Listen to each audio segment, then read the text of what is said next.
Saudações a todos, professor Alcântara com vocês mais uma vez, com a graça de Deus. Peço a Deus que Ele nos ilumine, que Ele nos direcione nessa aula de hoje, para que possamos compreender tudo que for aqui apresentado, que Ele possa abençoar o nosso dia. A você que está aí comigo online, ao vivo, bem-vindo a mais uma aula ao Facebook. A você que está aí nos acompanhando pelo curso gravado, né? Bom dia, boa tarde, boa noite, boa madrugada. E é isso, pessoal. Hoje a gente vai dar continuidade ao estudo do MTP-01, né? Estamos aqui hoje entrando em mais um capítulo, que é o capítulo Processo de Comunicação. Na aula anterior nós falamos sobre o capítulo Intervenção Policial, né? Nós temos aqui os três temas principais do MTP-01, que são intervenção policial, processo de comunicação e uso da força. Na aula de hoje, eu penso que a gente vai conseguir finalizar o capítulo Processo de Comunicação e já iremos iniciar, hoje ainda, o capítulo Uso da Força, tá? Mas antes de nós darmos continuidade a um conteúdo novo, vamos recapitular nossa aula anterior, os principais pontos que nós estudamos sobre intervenção policial. E para isso nós temos aqui na tela o nosso mapa mental que vai nos lembrar de alguns tópicos que nós destacamos aqui, algumas palavras, alguns bizus, para a gente poder reativar essa informação em nossa memória. Muito importante isso, tá? Então, meus amigos, nós falamos sobre intervenção policial, né? O que é intervenção policial? Vamos lembrar? O que é uma intervenção policial? Bom, se é uma intervenção policial, é uma ação que o policial realizou.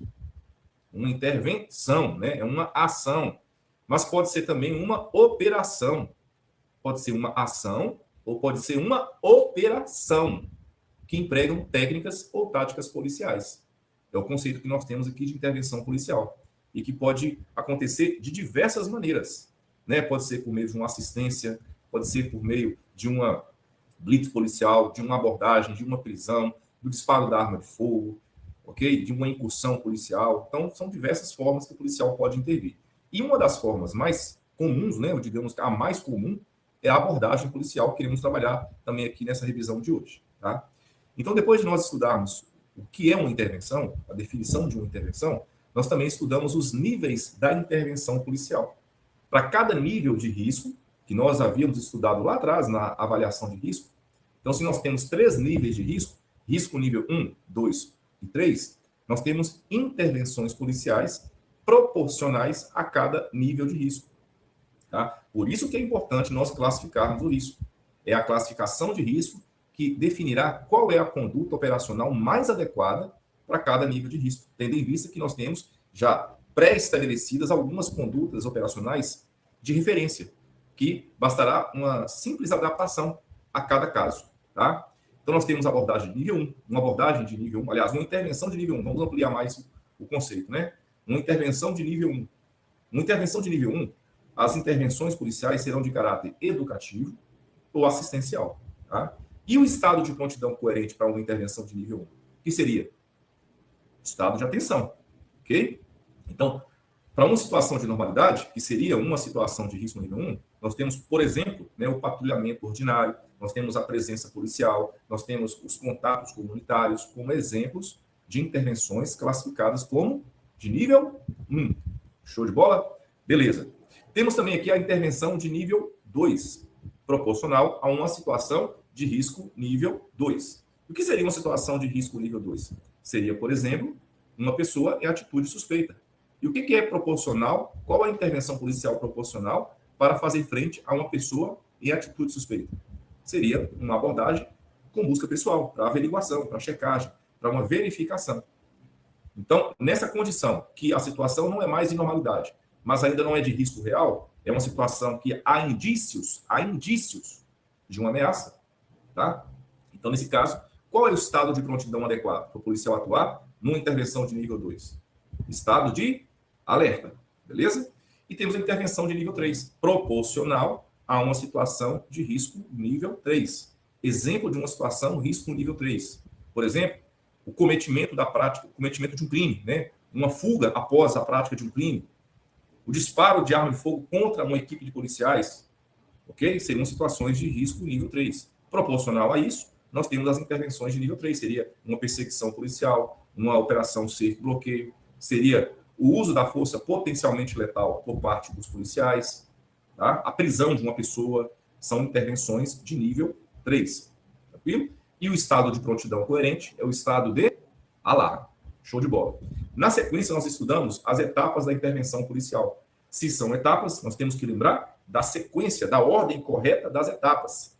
Ok? E nós temos para isso, para nos auxiliar nesse lembrete, o bizu DPEA. DPEA. O que é o DPEA?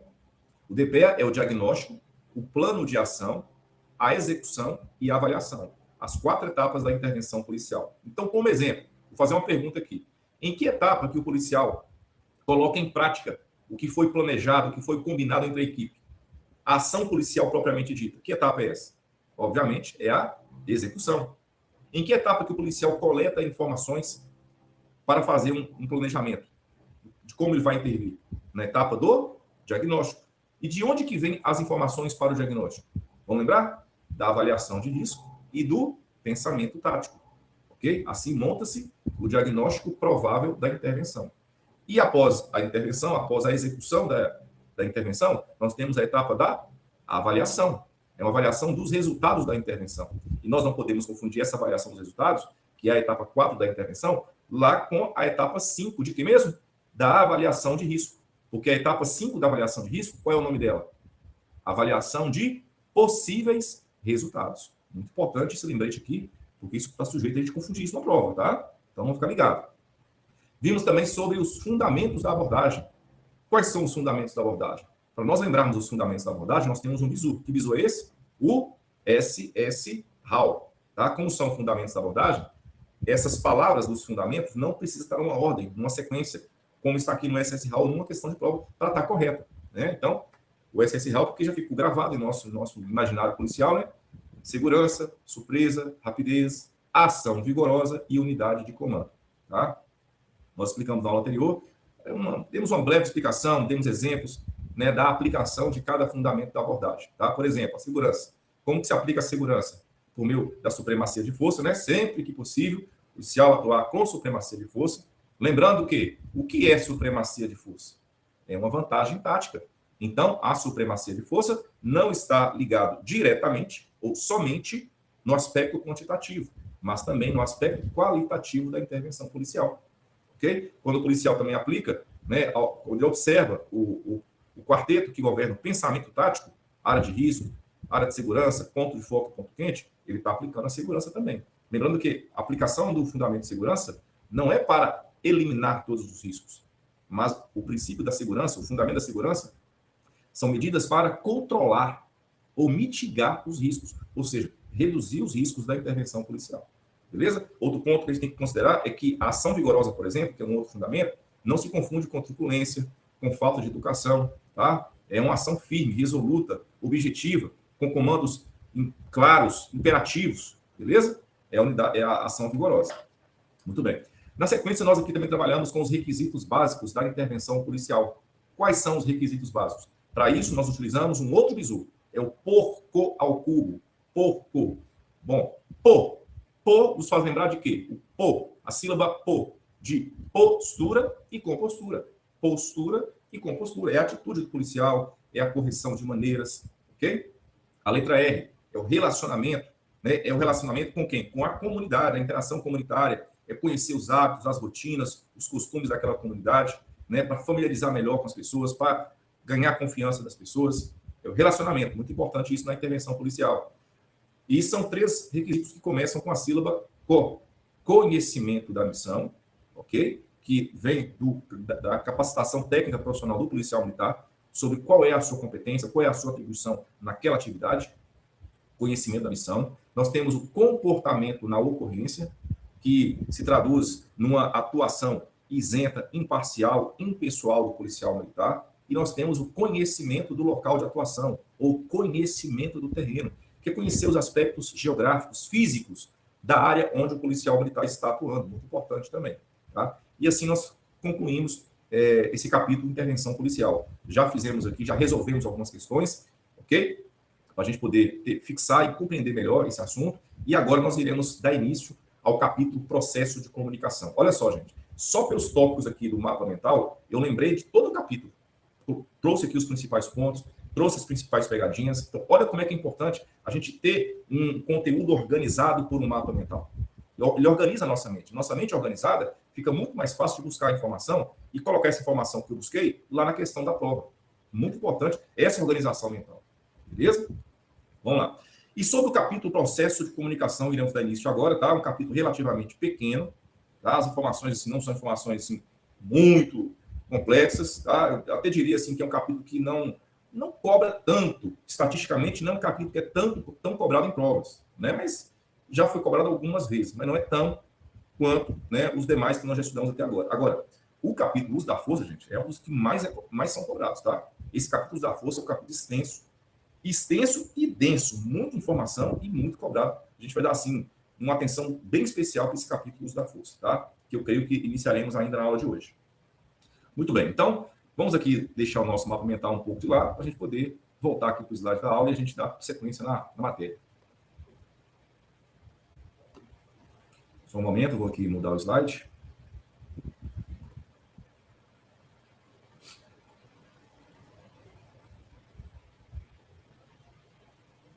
Pessoal, assim, uma recomendação que eu deixo para vocês aqui está, se possível, faça um esforço para acompanhar a aula ao vivo. Então, quem quer adquirir o curso ao vivo, é muito importante essa interação, porque essa interação ela aumenta muito a fixação do candidato na matéria que é transmitida.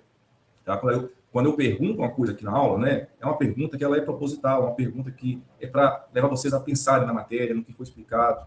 Quando eu resolvo com vocês aqui em aula ao vivo uma questão, né, que nós estamos aqui trabalhando, isso estimula o cérebro a trabalhar, isso aumenta o poder de fixação. Então, se possível, claro que eu sei das limitações de escala de trabalho, né, mas é uma fase, estamos aqui numa fase de preparação e fases passam, né, gente?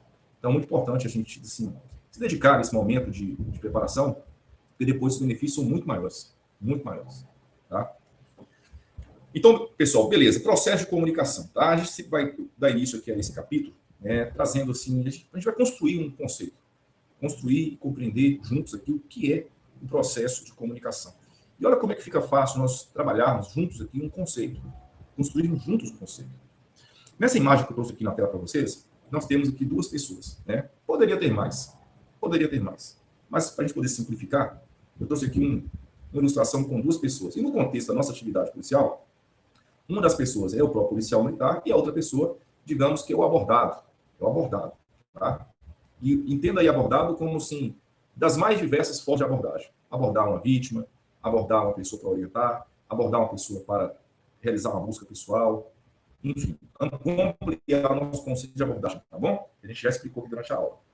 Beleza, então, entre essas pessoas, observe que tem um canal, tem um meio de comunicação, canal de comunicação, que é por onde a informação flui entre uma pessoa e outra pessoa. Ok? Esse meio de comunicação, ele é mútuo. Aqui a seta está unidirecional, mas ela poderia ser também uma seta bidirecional. Eu coloquei uma seta aqui unidirecional porque eu estou aqui partindo do princípio que o policial está abordando. Então, a iniciativa é do policial. Mas é claro que haverá aqui uma troca de informações. Ok? Nesse contexto aqui. Então, observando aqui essa imagem, a gente pode definir esse processo de comunicação, né? A comunicação, na verdade, como um processo de interação, né? O que é interação? De troca de informação. De interação estabelecida entre, no mínimo, duas pessoas. E aí eu já trago aqui algumas informações que a gente precisa ficar ligado numa armadilha, que pode vir numa questão de prova, tá? Que é, olha só, gente, a interação estabelecida entre, no mínimo, a palavra no mínimo, a expressão no mínimo, é uma expressão que aceita uma troca, por exemplo, de uma outra palavra. Até duas pessoas, no máximo duas pessoas. Então, a gente tem que ficar nesses termos, que a banca substitui por um outro termo, tá? Então, é no mínimo. Se é no mínimo, pode ter mais pessoas aqui nesse processo de interação. Ok? Poderia ser aqui um policial comunicando com um grupo de pessoas. Poderia ser. Ok? Por exemplo, quando um policial entra num ônibus, né, durante uma blitz e anuncia uma operação policial, né, nós temos um policial e diversas pessoas, cada uma compreendendo de uma forma. A mensagem pode ser a mesma, mas as interpretações podem ser diversas. A mensagem é única, mas cada uma compreende de uma forma. Então, é isso que eu estou querendo aqui começar a trabalhar com vocês, tá? No mínimo, entre duas pessoas. E esse canal de comunicação, nessa comunicação, ela pode ser estabelecida tanto por elementos verbais, né, quando são verbalizados, né, quando são utilizadas palavras para essa comunicação, e também por elementos não verbais, ok? Que eu vou dizer com vocês uma coisa, na grande maioria, né, na maioria dos casos, os elementos verbais, eles predominam, não verbais predominam. Tá? Eles são muito importantes. E que acaba também influenciando ou reforçando a mensagem para o elemento verbal. Muitas vezes o policial está numa situação que ele fala uma coisa para a pessoa ela vai entender só se o policial fizer o gesto. O gesto, ele reforça o que o policial está dizendo. Complementa muitas vezes. Então, nós temos essa composição da comunicação por esses elementos verbais e não verbais, ok? E além desses elementos verbais e não verbais, nós temos também outros fatores que influenciam na mensagem que é transmitida, né? Outros elementos, outros fatores, outros aspectos que influenciam na interpretação da mensagem que o receptor da mensagem está recebendo. Como eu disse, né? Às vezes o policial está ali falando para um grupo de pessoas e cada uma está entendendo de um jeito. Está interpretando de um jeito. Então, vamos trabalhar aqui também quais são esses fatores que influenciam na interpretação dessa mensagem que é transmitida. Né? Por exemplo, a forma como o policial está se comunicando, a forma como ele está se postando, a forma como ele está falando, a velocidade da fala, o timbre da fala do policial, a sua dicção, tudo isso influencia no processo de comunicação. Ok? Então, o sucesso na comunicação não depende só da forma também como essa mensagem é transmitida. Ok? Muitas vezes, pessoal, a gente acha que uma informação ela é óbvia, mas ela é óbvia para a gente. E muitas vezes o óbvio, que para mim, não é óbvio para outra pessoa. Então, a nossa mensagem precisa ser o mais clara possível. E o melhor caminho para que a comunicação atinja o seu objetivo é simples. É simples. Qual é o melhor caminho? É a simplicidade. Tá? O melhor caminho para a comunicação atingir o seu objetivo é a simplicidade. E essa simplicidade, ela inclui o quê? Ela inclui uma comunicação clara e precisa. Que são duas características fundamentais para uma comunicação eficaz. Então, com essas informações aqui dessa tela, nós temos aqui, assim, estamos recheados de possibilidades da banca cobrar esse assunto numa questão de prova. Por exemplo, o que nós precisamos aqui mais focar? Nós precisamos saber quais são as características fundamentais para uma comunicação eficaz. Dentre outras, existem outras, mas essas aqui são as, digamos, principais e fundamentais. Clareza e precisão. Ok? Está tudo dentro da simplicidade. O que é a clareza, por exemplo? A clareza é a utilização de uma linguagem de fácil compreensão.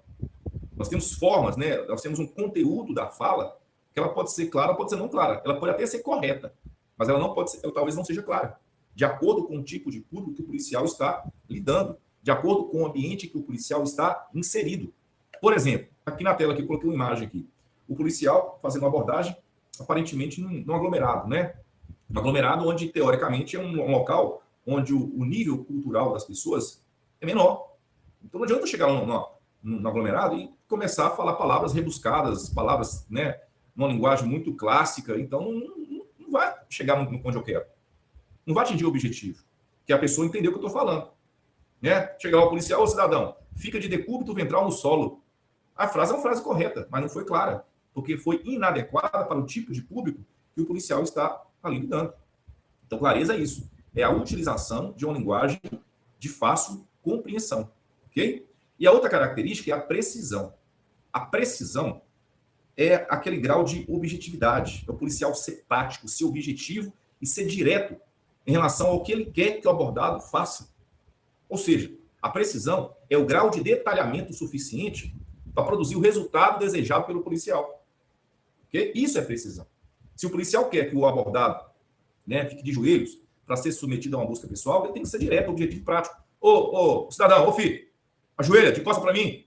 Né? Então, é falar o que ele quer, seu objetivo, claro. Beleza? Então, meus amigos, essas são as duas características. E aqui nós também demos um destaque a essa frase. Essa frase que está aqui embaixo na tela, ela é uma frase muito recorrente em questões de prova.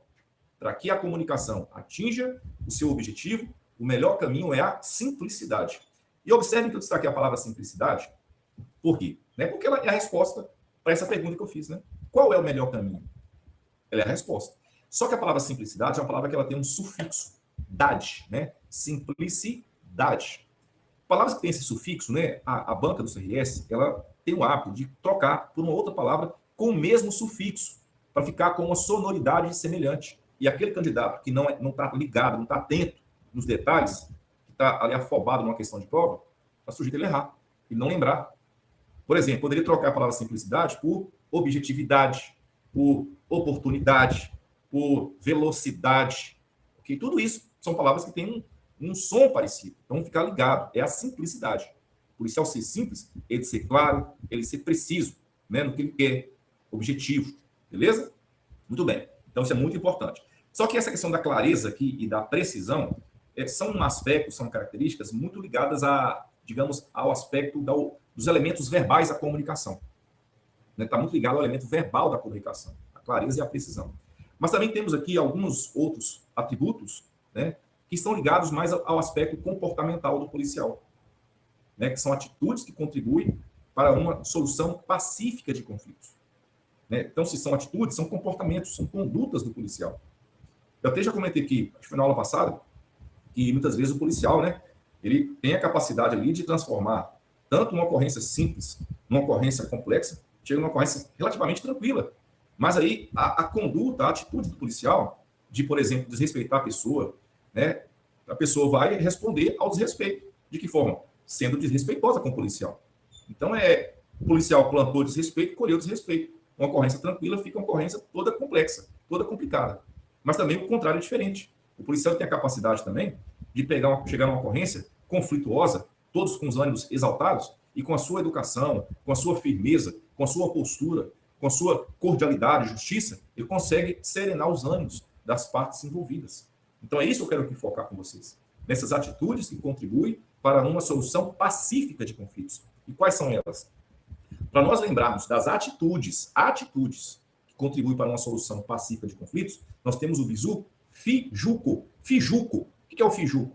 É o policial ser firme, justo e cortês. O que significa ser firme, justo e cortês? Vamos lá, então, para a primeira atitude, né? O policial ser firme. O policial ser firme, ele agir de forma segura, estável, constante, comunicando de maneira educada, polida e sem truculência. Como eu havia dito na aula anterior, né? O policial ter uma ação vigorosa não significa agir com truculência, mas agir de forma firme. Okay? Ele demonstrar quem é que está no controle da situação naquele momento. Tá? Muitas vezes o policial ele é mal educado, ele não está sendo firme, está sendo mal educado. E falta de educação não contribui em nada para solucionar um conflito. Okay? O que é ele ser justo? O policial ser justo é atuar, né, de acordo com a lei, ele agir em conformidade com os princípios éticos, é respeitar a dignidade da pessoa. Quando o policial respeita, ele é respeitado. Okay? Da mesma forma, o policial ser cortês, né, ser educado, ser atencioso, ser solícito. Né? Então, a seriedade e a firmeza necessária que eu comentei aqui não podem ser confundidas com indiferença, com grosseria. Então, quem planta educação, colhe educação das pessoas. Então, é tudo isso, pessoal. Assim, é simples. Situações são simples. Às vezes a gente que complica. Tá? Mas podemos também descomplicar uma situação complicada. Depende de nós, não é isso? Então, para isso, é ele ser fijuco, firme, justo e cortês. Beleza? Muito importante. Isso é cobrado em prova. Mas tudo que eu mostro aqui na aula é o filézinho, tá, gente? As coisas que eu vejo que não são importantes da matéria, que eu vejo que não é muito foco na banca, eu descarto. Tá? O que está aqui é porque tem que ser estudado, tem que ser memorizado, tem que ser internalizado. E aí eu estou aqui também trazendo formas de nós internalizarmos com maior facilidade esse conteúdo, com bizus, com revisões, com resolução de questões. Então, basta aproveitar isso aqui, tá bom? Beleza, então aqui o aspecto comportamental. E como eu havia dito, né, de alguns fatores que também interferem, né, em como a mensagem é interpretada, nós temos aqui alguns elementos, né, esses fatores que influenciam nesse processo de comunicação. Ok? Nós temos aqui, gente, fatores que são os fatores que realmente muito importantes, que a comunicação não é só transmissão de palavras, não é só a verbalização. Né? Aliás, um ponto muito importante também, que é muito cobrado em prova, é que a verbalização, né, não é a única forma de comunicação.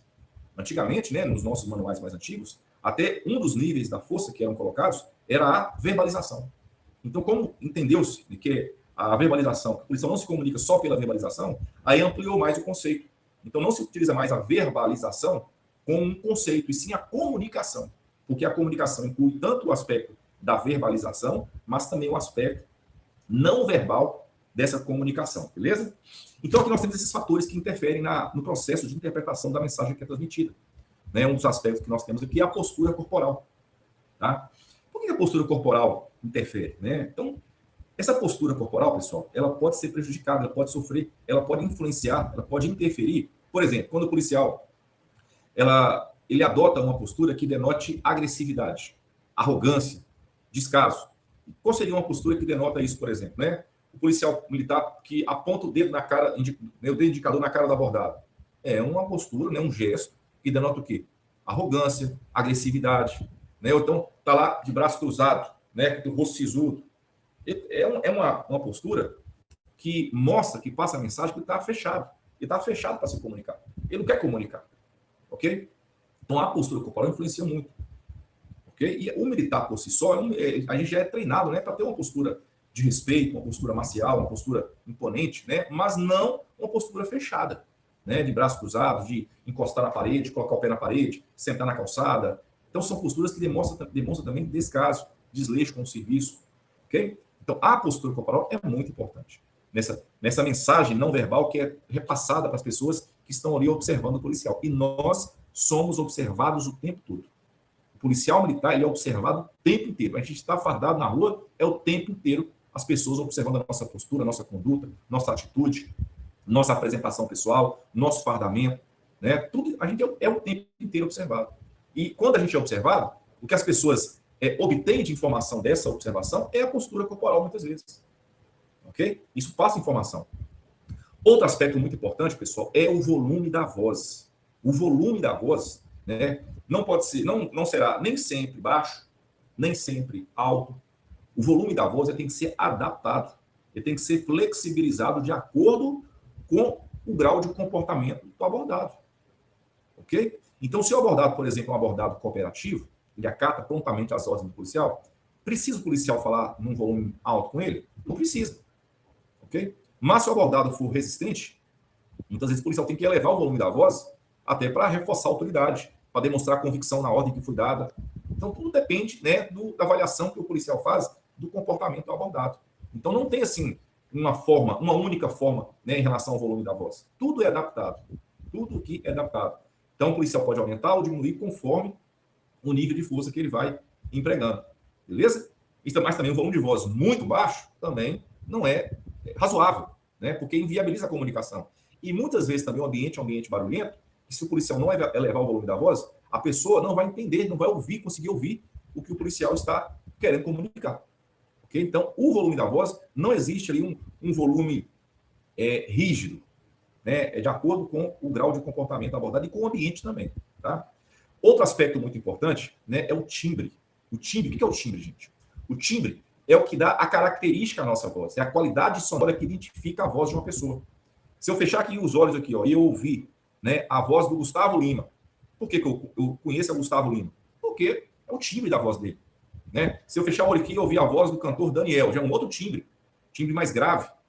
Então, meus amigos, o timbre, existem pessoas que têm os timbres muito exagerados, ou muito agudo, ou muito grave, e isso muitas vezes atrapalha no entendimento da comunicação. Da mesma forma, a dicção. A dicção é a pronúncia correta dos sons das palavras. Algumas pessoas, elas trocam uma letra por outra letra, né? Por uma questão de dicção mesmo, tá? Mas tanto o timbre quanto a dicção, se estiver assim, num nível, né, de dificuldade de compreensão, eles podem ser treinados com exercícios fonoaudiólogos, eles podem ser trabalhados. Então, isso pode ser melhorado também, se o policial tiver um timbre ou uma dicção que dificulta a comunicação. Beleza? Outro ponto importante que nós temos aqui é a velocidade da fala, tá? Então, uma fala muito devagar, muito vagarosa, isso causa assim, uma impressão de indecisão, de desânimo, e isso gera descrédito e insegurança. Em contrapartida também, uma fala muito rápida demonstra ansiedade, dúvida, desatenção de quem está comunicando. Então, a fala tem que ser numa velocidade adequada, tá? Para que ocorra o entendimento da mensagem que é transmitida. Beleza? E aí, gente, nós temos também aqui um outro ponto muito importante, que é a coerência. A coerência. Tá? O que é a coerência? A coerência, por exemplo, se eu estou dando uma ordem para o abordado, né, uma ordem é um comando, né? É algo imperativo. Se é algo imperativo, o meu semblante, a minha expressão facial, a minha postura tem que acompanhar a minha ordem. Eu não vou dar uma ordem para a pessoa, né, para ela deitar no chão, para ela se ajoelhar, colocar as mãos sobre a testa, virar de costa, sorrindo para a pessoa. É incoerente, né? Um semblante facial de sorriso com um comando, né, para a pessoa ali se posicionar numa posição de busca pessoal. Então a coerência é isso. Eu ajustar, eu equilibrar, né, o conteúdo da minha fala com a minha expressão facial, com o meu gesto, com a minha postura corporal. E isso reforça o que eu quero transmitir de mensagem para o abordado. Isso é coerência. Tá? O gesto que eu havia dito, né, muito semelhante também à questão da postura corporal. Muitas vezes o policial está numa situação que a pessoa não está ouvindo ou não está entendendo. A pessoa não escuta, tem uma deficiência auditiva. O policial fala uma coisa, mas quando ele faz um gesto, para. Ou quando ele localiza a arma no coldres, empunha essa arma, saca a arma. Isso aqui é um gesto. Ó. O fato do policial apontar a arma para uma pessoa é um gesto que passa uma informação, né, um nível de força psicológico para o abordado. Então, esse gesto, ele reforça. Parar a polícia, olha só. A fala com o gesto. Isso a pessoa já dá aquela travada. Né? O abordado já dá aquela travada e sente aquele impacto inicial. Muito importante essa conjugação do gesto com o conteúdo da fala, que também está ligado à coerência. Ok? Né? A fala concisa está muito também relacionado ao que nós já comentamos aqui sobre a precisão, né? A característica da precisão na hora de transmitir um comando, uma ordem para o abordado. É ser objetivo, simples, conciso. Ok? O silêncio, gente. O silêncio até parece que não está ligado à comunicação, mas está ligado. Importante o silêncio. E quando eu me refiro aqui a silêncio, são aquelas pausas que são utilizadas no processo de comunicação. Duas pessoas ao mesmo tempo se comunicando, alguma tem que dar uma pausa para ouvir a outra. Quando o policial, por exemplo, dá ali algumas ordens para o abordado, ele tem que dar uma pausa. Para quê? Para a pessoa ouvir, compreender e executar a ordem que foi dada. Então, é importante dar essas pausas na comunicação para que ocorra a compreensão da mensagem que é dada. O silêncio também é comunicação. Né? O silêncio também é comunicação. É algo que a gente tem que ficar ligado, porque está sujeito a uma questão de prova. Coloca lá que o silêncio é um dos aspectos que interferem na comunicação, e a pessoa pensa assim, ó, silêncio, comunicação, o que tem a ver silêncio com comunicação? Mas é comunicação. Já ouviu a frase que muitas vezes o silêncio fala mais do que 1000 palavras? E é isso mesmo. Mas a pessoa ali está calada, ela está transmitindo informação para a pessoa. Ok? O espaço, né? O espaço também é uma coisa muito importante no processo de comunicação, né? E quando eu me refiro a espaço, né, é esse espaço ali em torno, a área física em torno da pessoa que está comunicando. Ok? Por exemplo, quando eu chego perto de uma pessoa e para me comunicar com ela, só que eu estou muito perto dessa pessoa, eu invado o espaço pessoal dela, aquele espaço ali bem próximo a ela, quase que em cima da pessoa ali. Essa pessoa ali que está muito próxima da outra, ela tem uma tendência de quê? De se afastar, até de empurrar a pessoa, porque quem invade o nosso espaço pessoal, gente, quem entra no espaço pessoal, são pessoas íntimas ao nosso convívio. Quem não é íntimo ao nosso convívio, né, não é bem-vindo, digamos, ao nosso espaço pessoal. Então, quando a comunicação é feita ali muito próximo, muito perto, tá? Quem está recebendo a mensagem tem a tendência de se afastar, de empurrar, até de agredir quem está ali muito perto, muito dentro daquele espaço pessoal. Então, é importante observar ali uma distância, tá? Aqui no contexto policial, em regra, a distância para o policial lidar com o abordado é uma distância de aproximadamente 3 metros. É uma distância razoável que favorece uma boa comunicação. Ok? Então, é isso. Então, esses são os principais aspectos que interferem, que influenciam na comunicação. Beleza? E, meus amigos, olha, tudo aqui deve ser adaptado. Tá? Nós temos 3 níveis de comportamento abordado. A gente vai estudar isso na aula, talvez na aula de hoje, na próxima aula. Os 3 níveis de comportamento abordado. Quais são? Vou até adiantar aqui alguma coisa. Nós temos o abordado cooperativo, nós temos o abordado resistente passivo e nós temos o abordado resistente ativo. Então, são níveis de comportamento do abordado que o policial faz uma avaliação e classifica esse abordado em um desses 3 níveis. Então, a comunicação, que vai definir a comunicação do policial, é justamente o abordado, o comportamento do abordado. Então, se é, por exemplo, um abordado cooperativo, a situação permite o policial, por exemplo, dar ali uma sequência de ordens, né? Ter ali uma fala mais pausada, dando mais tempo para o abordado ali ouvir, entender e cumprir as determinações do policial, né? Fica mais num tom de diálogo, né? Quando abordado aí cooperativo. Então, flui melhor. O volume da voz pode ser um volume mais baixo. Agora, quando abordado ele é resistente, por exemplo, já a partir do resistente passivo, então a situação exige que o policial já tenha uma entonação de voz mais enérgica, com um volume mais alto, já demonstrando a seriedade da situação e impondo a sua autoridade quando abordado ele é resistente. E muitas vezes, se o abordado ali está ali esboçando algum tipo de incompreensão, ou de resistência, ou de indiferença à ordem do policial, é importante sim que o policial repita literalmente a ordem 2, 3 vezes. Isso demonstra também a convicção na ordem que foi dada, além de contribuir, né, para que eventuais testemunhas que estejam ali observando a ação policial, isso transmite uma legalidade e uma legitimidade da ação policial, quando o policial ali repete a ordem 2, 3 vezes, dando a oportunidade da pessoa acatar a ordem do policial. E em alguns casos, né, quando é uma resistência ativa, quando a pessoa ali parte para cima da polícia para agredir o policial, então, além da verbalização, além da comunicação, o policial deve também usar outros níveis de força, mas sem interromper a verbalização, por exemplo. Okay? Então, a verbalização ela pode e deve ser usada em conjunto com outros níveis de força. Ela não deve cessar. Até o último ponto, a gente tem que utilizar a verbalização para tentar, pelo menos, retornar com aquele grau de comportamento abordado, um grau mais, digamos, mais ameno. Ok? Então, isso é muito importante. E aí, meus amigos, com essas informações, a gente aqui finalizou o capítulo Processo de Comunicação. Se eu pudesse resumir aqui em poucas palavras esse capítulo, eu resumiria da seguinte forma. A comunicação, ela tem que ser simples. E a simplicidade engloba a clareza e a precisão. Dentro do processo de comunicação, o policial tem que ser flexível. Flexível por quê? Porque ele deve adaptar, ele deve ajustar a sua comunicação de acordo com o grau de comportamento abordado. Então, a comunicação não será a mesma para todos os tipos de pessoas. Resumindo o capítulo, é isso. Se os senhores tiverem essa compreensão desse resumo que eu fiz aqui agora, nesse final de capítulo, vocês conseguem responder qualquer questão de prova sobre esse assunto. Beleza? Além dos detalhes que eu pontuei aqui ao longo da aula. Então, essa é uma recapitulação de tudo que eu apresentei aqui hoje. Tá bom? E agora, depois de apresentar, depois de revisar com essa recapitulação, nós agora iremos resolver, iremos praticar com a resolução de algumas questões que eu selecionei para vocês. Beleza? Então, pessoal, preparem aí para a gente poder trabalhar agora um pouco, né, a parte prática da aula. Beleza? Vamos lá. Então, primeira questão, gente. Primeira questão. Uma questão da prova do EAP de terceiro sargento de 2025. Vamos lá? Olha só. Essa primeira questão, ela pede para marcar a alternativa correta, né? E o tema dessa questão aqui está ligado ao processo de comunicação, mas também está ligado a outros assuntos. Nós vamos agora trabalhar com questões que vêm acumulando conteúdos já estudados. Beleza? Vamos lá. Primeira alternativa. Alternativa A. Fala assim, ó. Com relação às etapas da intervenção policial. Tá vendo só? Então, a primeira opção aqui já é uma opção que trouxe o assunto intervenção policial. Etapas da intervenção policial. A etapa 4 é a avaliação. Olha só, gente. DPA. A de avaliação.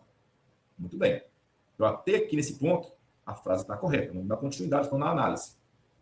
Nessa etapa, as condutas individuais e do grupo, os resultados alcançados e as falhas notadas em cada intervenção devem ser posteriormente discutidas e analisadas e possíveis correções devem ser apresentadas, visando aperfeiçoar as competências profissionais. É isso mesmo, né? O que é feita na avaliação? É uma análise do que aconteceu, para que possa melhorar as próximas intervenções. A avaliação é isso. O que não pode ser confundido com a avaliação de possíveis resultados, que são resultados que ainda não aconteceram, e isso é a etapa 5 lá da avaliação de risco, lá atrás, né? Então, essa alternativa A, ela está correta. Então, por convicção, vamos marcar aqui, ó, a alternativa A, por convicção. Mas, se tivéssemos dúvida na alternativa A, nós podemos marcar também por eliminação. E a gente responde a questão por eliminação procurando por erros nas demais. Olha só. Considera-se pensamento tático. Olha só aqui, ó. O processo de pré-visualizar prováveis problemas. Gente, qual é o conceito que nós trabalhamos aqui durante as aulas? Que é o processo de pré-visualização de prováveis problemas a serem encontrados em cada tipo de intervenção. e ensaiar mentalmente as possibilidades de resposta. Isso é pensamento tático, gente? Me responde aí. É claro que não é, né? Isso está ligado ao preparo mental. Preparo, avaliação preliminar. Processo de pré-visualizar. É o preparo mental. O pensamento tático está ligado à leitura de ambiente. Tranquilo? Então, a letra B está, com certeza, incorreta, portanto, eliminada. Letra C. Sobre os requisitos básicos. Vamos destacar aqui essa expressão. Ó. Requisitos básicos para intervenção policial militar. Então, se falou requisitos básicos, nós temos que lembrar de quê? Do porco ao cubo. Vamos lá. O relacionamento, que é um dos requisitos, a letra R, né, do porco, é o relacionamento. Compreende o caráter impessoal e imparcial da ação policial militar.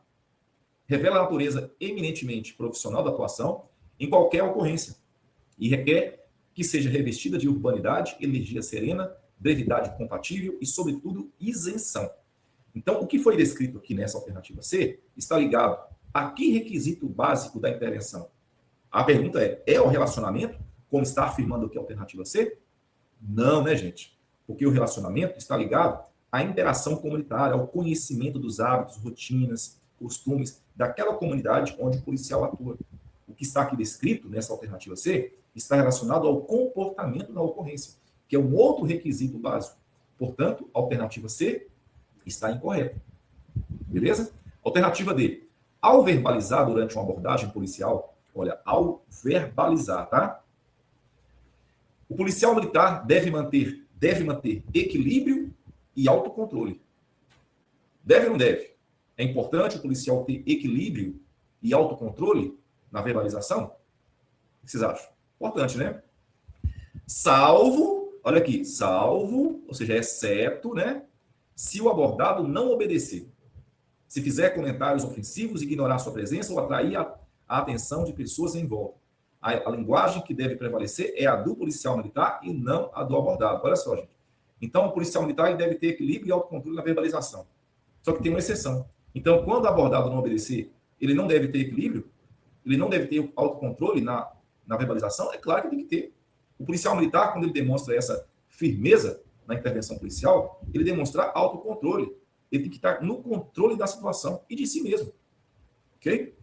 Que é demonstrado pelo equilíbrio, pela serenidade do policial naquela intervenção, que muitas vezes é um conflito que foi gerado. Então, não tem essa exceção. A verbalização, pessoal, o policial deve manter o equilíbrio e o autocontrole em todo caso. Em todo caso. Não tem exceção, não. Não tem salvo aqui, não. Tá? Então, a alternativa D está incorreta. Então, confirmamos aqui, ó, letra A é a alternativa correta para a questão 1. Respondemos a questão por convicção, por saber que realmente é a correta, mas também respondemos por eliminação. Ok? Segunda questão, vamos lá. A segunda questão é a questão do CFS de 2024. Olha só, gente. E o formato da questão é o formato para analisarmos as assertivas e verificar quais estão corretas. Ok? Vamos ver aqui, ó. Só um momento.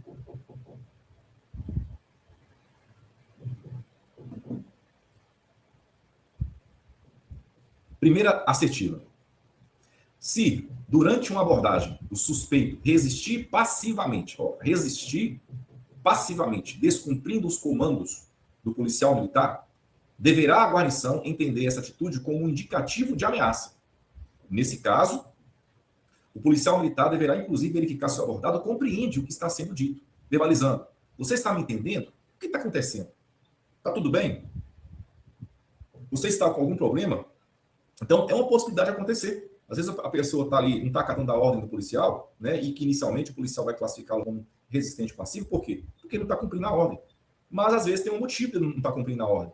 Ele pode não estar ouvindo, ele pode não estar compreendendo, ele pode ter ali alguma deficiência auditiva, pode estar num lugar barulhento. Ok? Então, existem N fatores. Mas que é um indicativo de ameaça, a gente tem que considerar que é sim. Porque pode ser uma ameaça mesmo. Então o policial tem que confirmar isso, tem que certificar. Isso até gera uma credibilidade do policial militar, uma legitimidade no seu local de atuação perante pessoas que possam estar ali acompanhando a ação policial militar. Podem servir de testemunhas a favor do policial militar quando ele faz isso. Ok? Nesse contexto de uma resistência passiva. Tá? Então, a primeira assertiva está correta, é isso mesmo, tá? Verdadeira. A segunda assertiva, olha só. Como requisitos básicos para a intervenção policial militar, cita-se o conhecimento da missão. Tem 3 co lá, né, gente? Conhecimento da missão é um deles, comportamento na ocorrência e conhecimento do local de atuação. Então, conhecimento da missão é um deles, é um dos requisitos. Vamos lá. Citam-se, né, o conhecimento da missão, conhecimento do local de atuação, postura e compostura. Ó, o pô, do porco ao cubo aqui, ó. Pô, de postura e compostura, comportamento na ocorrência e relacionamento. Então, aqui os requisitos não vieram dentro da ordem do porco ao cubo, mas não tem problema, porque não são etapas, não são fases, então não precisa vir na ordem, na resposta de uma questão. Mas aqui tem um 5, ok? Então, nós temos aqui, ó, verdadeira, essa segunda afirmativa. Afirmativa 3. A clareza. Ó, a clareza. Característica fundamental citada em teorias de comunicação diz respeito à utilização de uma linguagem de fácil compreensão. A clareza é isso, pessoal? É a utilização de uma linguagem de fácil compreensão? É isso mesmo. Uma das características fundamentais para uma comunicação eficaz. Mas tem a continuação da frase, ó. Com grau de detalhamento suficiente para produzir o resultado desejado. Ser prático, objetivo e direto. Aqui já misturou a característica da precisão, junto com a clareza. E são 2 características distintas. A clareza e a precisão. Lembra disso? Clareza e precisão. Então, a segunda parte dessa afirmativa diz respeito à precisão e não à característica da clareza. Logo, essa afirmativa 3, ela é falsa, ok? Ela é falsa. Vamos para a última e quarta afirmativa. Dentre as etapas da intervenção policial, olha só, etapas da intervenção policial. A avaliação de risco é realizada a partir das informações sobre o motivo, o abordado e o ambiente. Vamos lá, gente. Vamos lá. Primeira pergunta. A avaliação de risco é uma das etapas da intervenção policial? É ou não é? DPA. Nós temos uma avaliação lá, não temos um DPA? Mas não é avaliação de risco. Okay? A avaliação de risco, ela até contribui para a formação do diagnóstico, mas ela não é uma etapa da avaliação de risco. Ok? Não é. Então, a afirmativa 4, ela é falsa. Ok? Então, nessa questão, nós tivemos 2 verdadeiras, 2 corretas. Apenas 2 assertivas estão corretas. Então, a alternativa D para a questão de número 2. Beleza? Vamos para mais uma questão? Questão 3. Então, tivemos um formato de questão na questão 1, um outro formato na questão 2, e a questão 3, agora, ela pede para marcar a alternativa correta, tá? É o mesmo formato da questão 1. Vamos lá. Então, a questão 3. Alternativa A. O processo de comunicação, como um dos fatores mais importantes das intervenções policiais, se bem realizado, é um grande facilitador para o sucesso da abordagem. Para que a comunicação atinja o seu objetivo, olha só, o melhor caminho, então tem um melhor caminho, é a cumplicidade. E aí, gente, esse é o melhor caminho para que a comunicação atinja o seu objetivo? Não, né? Embora tenha ali uma palavra que tem o mesmo sufixo da resposta correta. Porque o melhor caminho é a simplicidade. Então, a alternativa A está incorreta, podemos eliminar. Letra B. Algumas atitudes contribuem para uma solução pacífica de conflitos. Atitudes contribuem para a solução pacífica de conflitos. Quais são, pessoal? Sem ler o resto da frase. Fijuco. Firme, justo e cortês. Vamos lá. E o alcance dos objetivos institucionais e, consequentemente, para a boa imagem e a legitimidade de suas intervenções. Dentre elas, né, o policial militar deve ser firme, justo e indiferente. Tá certo? Tem o fijuco aqui? Não, né?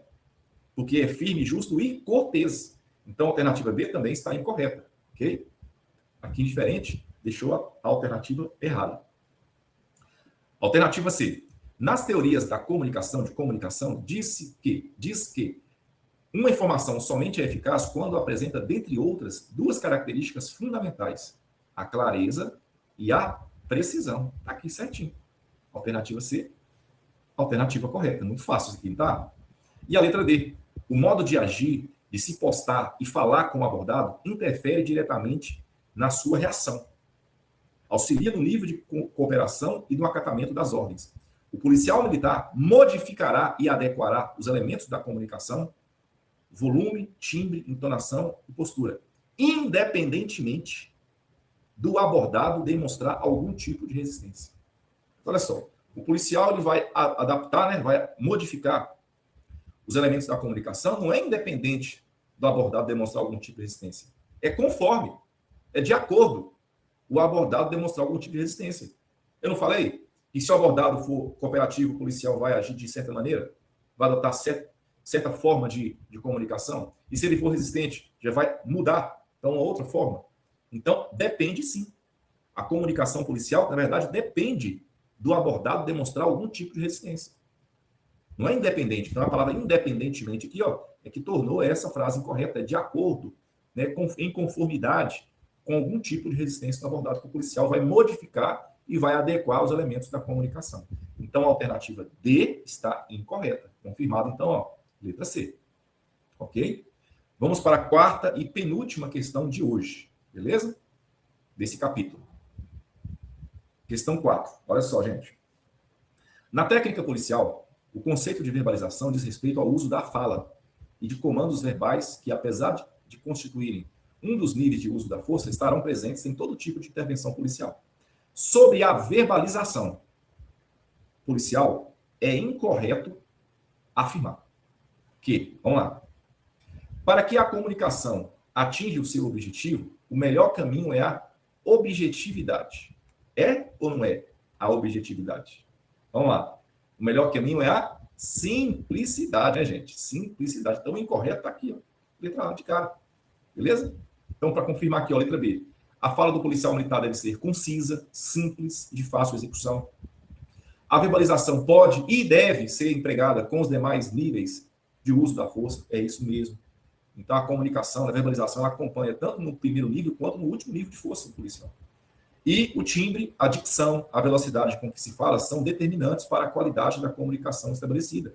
Então, timbre, dicção, velocidade são fatores que influenciam na comunicação. Então, também está correta. Então, confirmando que a incorreta, sem sombra de dúvidas, alternativa A. E agora a derradeira questão de hoje, questão 5. Questão 5 pede para marcar a alternativa correta. Aqui veio um enunciado bem grande, pessoal. Mas foi um enunciado assim, sabe? Mas para contextualizar, para falar que a questão nos remete, né, ao assunto da comunicação, que a comunicação é um processo de interação entre, no mínimo, duas pessoas. Então, não vai interferir muito aqui ler para nós o enunciado na resposta. O importante é que nós marcarmos a alternativa correta sobre o tema processo de comunicação. Vamos lá. Então, a alternativa A. Dentre outras, a atitude do policial ser firme, justo e cortês contribui para a solução pacífica dos conflitos e o alcance dos objetivos institucionais e, consequentemente, para a boa imagem e a legitimidade de suas intervenções. E aí, meus amigos, nós já que falamos isso algumas vezes na aula de hoje, né? Atitudes do policial que contribuem para a solução pacífica de conflitos. FIJUCO, firme, justo e cortês. Então, a alternativa A está correta. Por convicção, marcamos a letra A para essa questão. Agora, e por eliminação? Será que a gente vai ter a mesma coerência aqui? Olha só, alternativa B. Durante a abordagem, o policial militar não deve se ocupar de explicar os motivos da intervenção e o comportamento que se espera do abordado. Olha só, gente. Eu falei isso com vocês aqui já algumas vezes também nessas aulas. Cuidado quando encontrarem a palavra não. A palavra não é uma palavra bem perigosa, que muitas vezes ela é colocada na frase para deixar a frase incorreta. O que aconteceu aqui, ó. Porque durante uma abordagem, o policial, na verdade, ele deve se ocupar de explicar os motivos da intervenção policial e o que se espera do comportamento do abordado. Então, incorreta, letra B. Letra C. A única forma de comunicação, olha só, gente, já começou a frase esquisita, não foi? A única. Quando fala que a única, essa é uma palavra que ela limita possibilidades. Ela restringe. Ela deixa uma frase taxativa, radical, extrema. A única forma. de comunicação é a verbalização. Não é a única forma, né? Falamos aqui que a comunicação ela ocorre por meio de elementos verbais e não verbais. Então, não é a única forma. Tem outras formas de comunicação, né? A postura corporal, os gestos, ok? A expressão facial, o semblante, né? A apresentação pessoal do policial passa informação. Então, a letra C está incorreta também. Eliminada. Letra D. Outro aspecto importante da comunicação é o volume da voz. Aí eu pergunto para os senhores, o volume da voz é um aspecto importante da comunicação? É importante, beleza. Então, até aqui, até esse ponto, a frase está correta. Vamos continuar. O policial militar deve atentar para este aspecto a fim de facilitar sua comunicação. Segunda frase da alternativa. O policial militar deve atentar para este aspecto a fim de facilitar sua comunicação. Deve sim, atentar para esse aspecto. É um aspecto importante. Então, aí até esse segundo ponto, a frase está correta. Olha como é que é importante a gente fragmentar a frase, né? Vamos lá. O volume da voz não deve ser alterado em virtude do nível de cooperação do abordado. Olha só. Então, aqui na terceira frase dessa alternativa D, nós encontramos a palavra não. Está vendo só? Como que a palavra não muitas vezes vem para tornar a frase errada? Mais uma vez. Porque o volume da voz, ele deve ser alterado em virtude do nível de cooperação do abordado. Se o abordado ele é cooperativo, posso utilizar um volume de voz mais moderado. Se o abordado é resistente, a situação exige que eu aumente o volume da voz. Então, deve ser alterado, sim. Então, a alternativa D, incorreta, confirmamos na questão 5, a alternativa A. Beleza? Então, assim, nós concluímos o capítulo Processo de Comunicação, ok? Do MTP-01. Então, meus caros amigos, nós estamos aqui agora, ó, vamos nos localizar aqui no nosso mapa, na nossa viagem pelo MTP-01, beleza? Nós já percorremos aqui, ó, nós iniciamos nossa viagem fazendo algumas paradas para nos abastecer com informações que são importantes para nós chegarmos aos nossos 3 destinos dessa viagem. Paramos aqui no preparo mental, nos abastecemos com informações muito importantes, fizemos uma segunda parada para obter mais informações dos envolvidos na intervenção policial, aqui no tema avaliação de riscos, e fizemos mais uma parada, que é para a gente entender melhor sobre o ambiente que o policial está intervindo, no capítulo Pensamento Tático. Aí sim, com essas informações, a gente vai conseguir chegar aos nossos 3 objetivos, que é chegar aqui, ó, no primeiro destino, que é a intervenção policial, já concluímos, já passamos por aqui, já chegamos no nosso segundo destino, que era o processo de comunicação, e agora estamos indo para o nosso último destino na viagem que estamos realizando no MTP-01, que é o capítulo Uso da Força. Beleza? Nós estamos finalmente já. A gente não deve terminar esse capítulo hoje, vamos iniciá-lo hoje e vamos concluir na próxima aula. Combinado assim? Beleza. Então vamos lá voltar para a gente poder dar prosseguimento aqui, tá bom? Só um momento.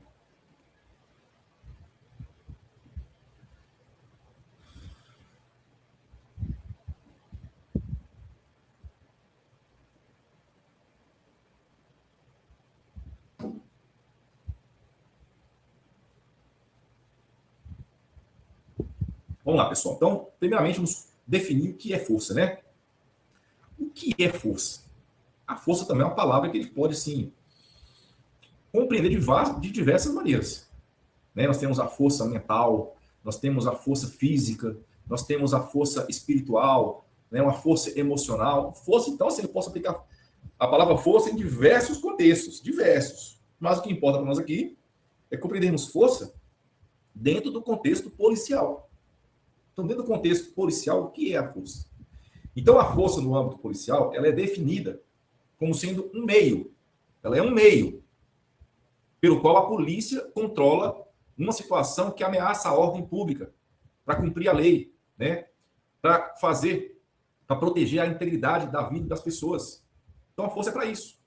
É um meio que o Estado dispõe por meio das forças policiais, né? Para controlar uma situação que esteja fora de ordem.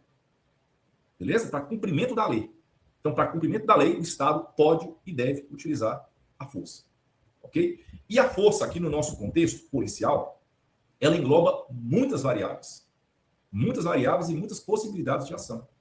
Então, a força, por exemplo, ela vai desde a simples presença policial no ambiente, que já é capaz de prevenir um crime, até mesmo o emprego da força potencialmente letal, como é o caso, por exemplo, do disparo da arma de fogo, para cessar ali um crime que está sendo cometido. Então, a força é usada para prevenir e para reprimir a prática de crimes. Então, ela tem uma abrangência muito grande de possibilidades e queremos trabalhar aqui. Quais são as possibilidades do uso da força? Então, muitas vezes, a gente compreende que a força é só, talvez, quando tem que prender uma pessoa, quando eu tenho que imobilizar uma pessoa, ou disparar arma de fogo, ou empregar um instrumento de menor potencial ofensivo. Não é só isso. Inclui isso também.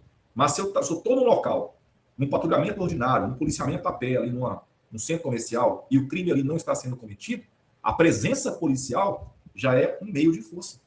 A verbalização é um tipo de força, uma possibilidade de força. O gesto que o policial utiliza quando ele localiza sua arma, saca a arma ou aponta a arma, já é um nível de força psicológica. Então temos a força física, a força psicológica, a força utilizada por meio de instrumentos, por meio de armamento. Então a força, meu amigo, é uma possibilidade assim bem abrangente, ok? E queremos trabalhar aqui também durante a nossa aula, tá? Então o Estado ele detém esse monopólio do uso da força, tá? E quando eu falo Estado, ele é uma força que o Estado utiliza por intermédio dos seus órgãos de segurança, ok? Então, para que o Estado também não extrapole, não exagere no uso da força, existem alguns princípios, alguns parâmetros que dão limite para o Estado utilizar a força, porque senão também está sujeito a ter um certo abuso. E quando ocorre esse abuso, esse exagero do uso da força, né, por meio do seu agente, do policial militar, por exemplo, tá? Então, o policial militar ele deixa de usar a força, que é um termo, digamos, legal, adequado, né, para usar a violência. Então, o uso da força não se confunde com o uso da violência. Então, quando o policial emprega os seus recursos disponíveis, ok? Fora desses parâmetros que, digamos, a lei permite, a ação do policial será uma ação arbitrária, uma ação ilegal, uma ação ilegítima e uma ação não profissional, ou seja, uma ação amadora. E nós, policiais militares, nós somos profissionais. Nós não somos amadores. Então, por isso, nós precisamos usar os nossos recursos dentro desses parâmetros, desses princípios estabelecidos pela lei. Ok? Então, quando o policial militar está dentro desses parâmetros, desses princípios, a ação do policial militar será uma ação discricionária, legal, legítima e profissional, que é o que nós estamos buscando aqui. Tá? Então, para efeito de prova, gente, 2 pontos importantes. Para efeito de prova. Nós precisamos internalizar que o uso da força não se confunde com o uso da violência.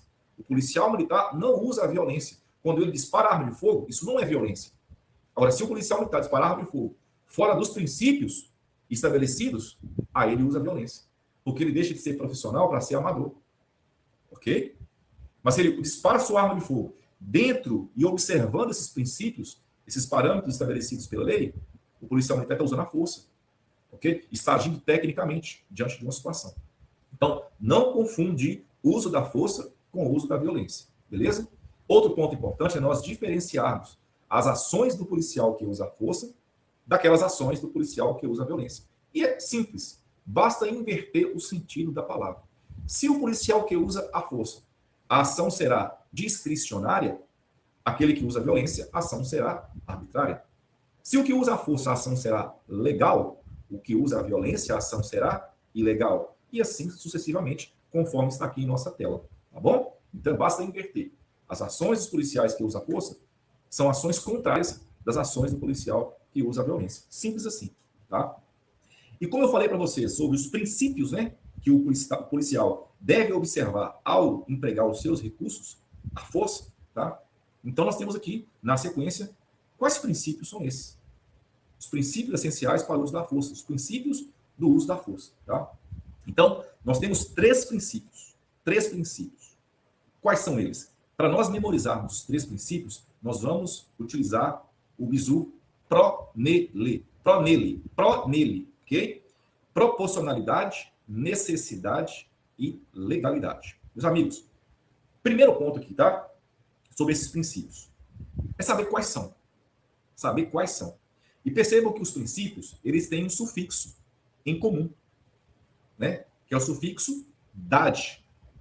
Proporcionalidade, necessidade, legalidade, que são palavras que está sujeito a ser confundida por outras que a banca poderia colocar no lugar. Por exemplo, moralidade, legitimidade, publicidade, impessoalidade. Então, cuidado, gente. Cuidado, porque... Então, use aqui esse bizu para lembrar dos 3 princípios. Porque a questão pode sempre perguntar assim, ó, quais são os princípios do uso da força? Eu tenho só que responder, só que procurar na resposta onde é que está o pronele. Só isso. Simples assim. Ok? Agora, a questão pode ser também um pouco mais complexa. Ela pode ali contar algum caso, dar algum exemplo. E eu tenho que entender como que é a aplicação desses princípios, que é onde eu vou entrar agora com vocês aqui. Tá bom? Vou explicar aqui a aplicação de cada um deles com alguns exemplos que serão muito importantes na compreensão dos princípios. Tá? Olha só, gente. A análise do uso da força, ela deve ser compreendida sob a ótica dos 3 princípios. Porque se for na ótica de 2 ou de 1, é uma análise bem limitada. Por quê? Porque em alguns casos,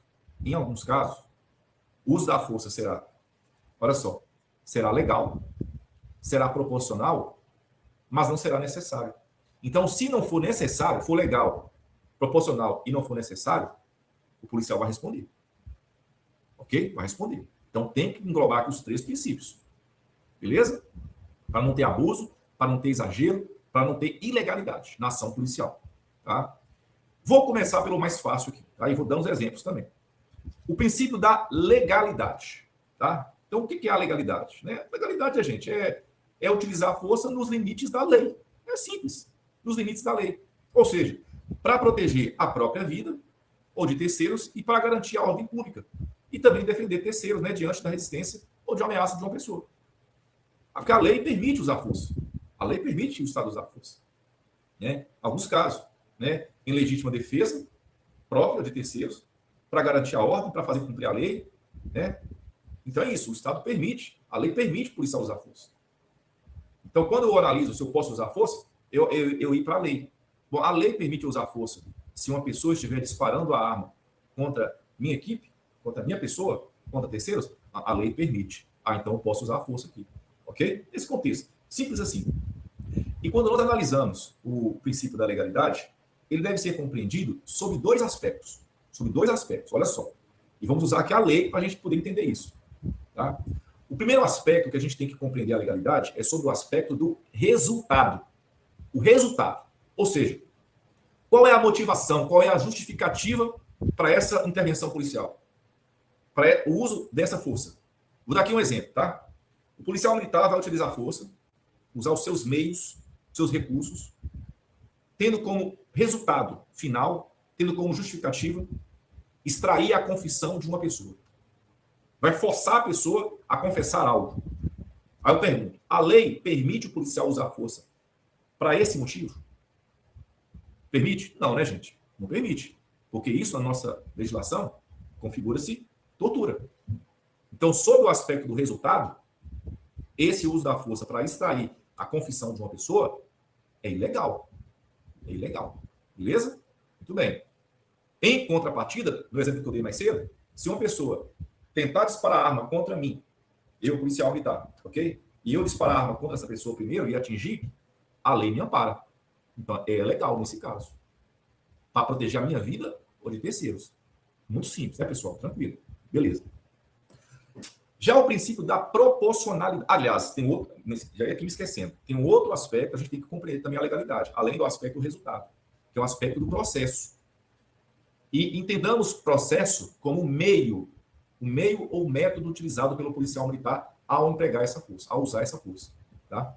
Por exemplo, o policial militar, ele tem lá uma arma, né, uma arma que ele adquiriu no mercado negro, né, ele usa essa arma lá, uma Java, né, guardadinha lá no seu jornalzinho lá, serviço, e ele dispara essa arma, que é uma arma ilegal, de calibre proibido, que a instituição não autorizou, ok? Arma com numeração raspada. Então, sob o aspecto do meio, quando o policial dispara essa arma ilegal, ok, não autorizada, o uso da força foi ilegal. Porque o meio foi ilegal. O meio foi ilegal. Porque as armas que a polícia militar utiliza são armas que foram adquiridas para atingir determinado resultado. Então, aquela arma que não foi autorizada é porque ela não atinge o resultado que a polícia militar deseja. Ok? Então, sob o aspecto do processo, quando se utiliza um armamento, um equipamento que não está autorizado, ok? Que não está permitido, sobre o aspecto do processo, esse uso da força foi ilegal. Então, tem esses dois aspectos que são observados dentro do contexto da legalidade, o resultado e o processo. Show? Muito bem. Agora sim, a proporcionalidade, pessoal. Como é que é isso? Né? Como é que funciona isso? Então, o nível de força utilizado pelo policial militar, ele deve ser compatível. E a palavra-chave é essa para nós associarmos ao princípio da proporcionalidade. O nível de força deve ser compatível, compatível com a gravidade da ameaça. Com a gravidade da ameaça. E o que é gravidade da ameaça? O que é grave? Como é que eu avalio se a ameaça é grave? Quais aspectos interferem nessa gravidade da ameaça? É um ponto importante de ser analisado. Então, essa gravidade da ameaça, ela é avaliada, ok, por diversos aspectos. Por exemplo, a intensidade daquela agressão, a periculosidade e a forma de proceder do agressor, a hostilidade do ambiente, os meios disponíveis, né, ali para o policial militar responder àquela ameaça. Então, por exemplo, digamos que tem ali um policial militar que tem que fazer uma intervenção policial. Ele estava sozinho, deslocando fardado na rua, sozinho, por exemplo, né? Uma policial militar, né? Vou pegar um exemplo bem assim, extremo. E essa policial militar é uma policial militar de uma estatura mais baixa, 1,60 m, né? Um corpo mais franzino ali, magra, ok? E ela teve que intervir numa ocorrência, né? E essa ocorrência ela teve que lidar com uma pessoa de 2 metros de altura, um armário forte, né? Domina as artes marciais, domina MMA, e esse camarada partiu para cima do policial, da policial militar, que estava armada naquele momento. Ela só estava com a sua pistola, ok? E ele estava desarmado, mas ele era alto, forte, ok? Habilidoso em artes marciais, em lutas de MMA, e ele partiu para cima da policial militar. Então, o recurso que a policial militar tinha naquele momento, naquele ambiente, para quebrar a resistência daquele cidadão contra ela, era a sua arma de fogo. Porque se ela fosse na mão, olha só, a gravidade da ameaça, a intensidade da agressão, o ambiente, o meio disponível para o policial militar. Então, é proporcional essa policial militar, dentro dessa circunstância, desse contexto, com esse grau de periculosidade desse infrator, disparar arma de fogo? Mas ele estava desarmado, professor. Uai. Mas eu não falei aqui de arma de fogo. Eu falei de gravidade da ameaça. Se essa policial enfrenta esse camarada mão a mão, ele ia tomar a arma dela e ia matar essa policial. Então, o meio que ela tinha ali disponível no momento era a arma de fogo. Para quebrar aquela ameaça. Para vencer aquele risco. Então, é proporcional. Então, isso é gravidade da ameaça. É o que tem que ser analisado. É a intensidade, a forma de proceder do agressor, é a hostilidade do ambiente. Ok? Nesse contexto. Então, o nível de força utilizado pelo policial militar deve ser compatível com a gravidade da ameaça. E não com o meio. E não apenas com o meio empregado pelo agressor. Ok? Então é isso, pessoal. Vamos lá. Olha só, interessante que, como eu falei mais cedo, muitas vezes o nível de força vai ser necessário, aliás, vai ser legal, vai ser proporcional e não será necessário. E eu vou dar aqui um exemplo. Vou dar aqui 2 exemplos para poder fazer uma comparação dos 2 exemplos, tá bom? Olha só. Vamos imaginar, e é um fato que aconteceu, um fato real, né? Certa vez estava acontecendo um roubo em um posto de combustível. O infrator chegou, né, no posto de combustível, enquadrou o frentista e anunciou o assalto. Né? Nesse momento que anunciou o assalto, uma guarnição policial chegava no momento. E aí ele foi surpreendido pela guarnição policial. Surpreendeu o infrator. O infrator, para se eximir ali, talvez, de um disparo de arma de fogo da polícia, ou algum recurso que a polícia poderia utilizar contra ele, o que ele fez? Ele tomou o frentista como refém. Mas não era a sua intenção inicial tomar aquele refém. Sua intenção inicial era só pegar o dinheiro e vazar. Mas como a polícia surpreendeu na sua ação, ele quase que no susto tomou refém. Ok? Então, olha só. Esse tomador de refém, ele é um tomador que a gente pode classificá-lo como um tomador de refém eventual, ocasional. Ele não tinha intenção de tomar o refém.